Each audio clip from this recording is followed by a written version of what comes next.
مش لازم عشان اعمل الكب كيك يبقى عندي القالب بتاعه. لا، ده احنا هنعملها بطريقة سهلة جدا وهيطلع احلى من القالب كمان. تعالوا بقى اقول لكم عملنا العظمة دي ازاي.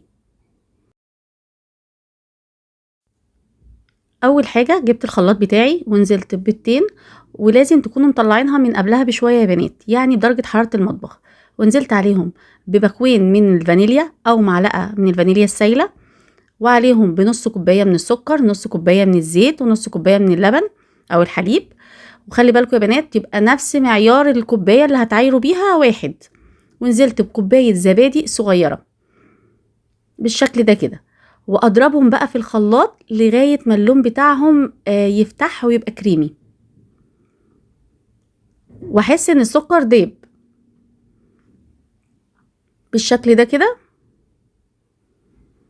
انا كده ضربته كويس قوي، وجبت هنا كوبايتين دقيق منخولين يا بنات، ونزلت عليهم بباكو من البيكنج باودر او حوالي معلقة ونص كبار، ورشة ملح، واقلبهم كويس قوي، وانزل بالخليط اللي انا عملته. بس كده، انا مش هحتاج اي حاجة تاني.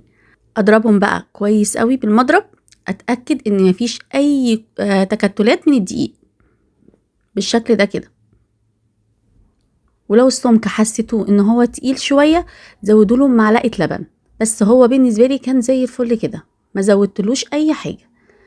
اخده بقى افضيه في اي حاجة ليها بوز عشان اعرف اصب بيها. بصوا يا بنات، انا هنا جبت كوبايات الورق اللي هي بتاعة القهوة، دي بتتباع عند اي حد. انا جبت منها كام واحدة ودهنتها كويس بالزيت، ونزلت بقى بيها لغاية نصها يا بنات، ما تزودوش عن نصها بالشكل ده كده.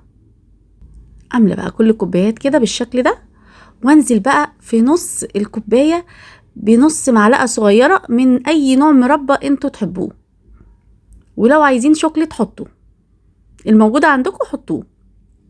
عايزين تحطوا عليها شوية مكسرات، شوية جوز الهند من فوق براحتكم.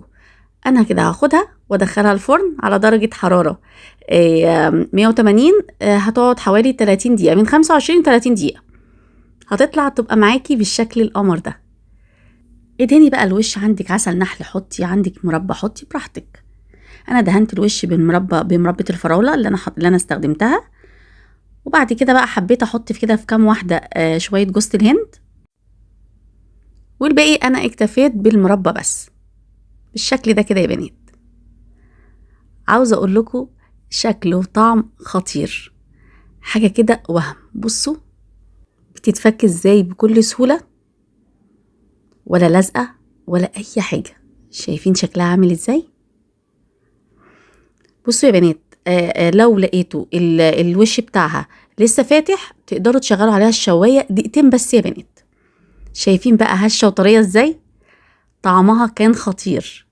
اعملوها هتعجبكم جدا وهتعجب ولادكم، ومش هيبطلوا يطلبوها منك. وكده يبقى الفيديو بتاعنا خلص، يا رب يكون عجبكم وبألف هنا.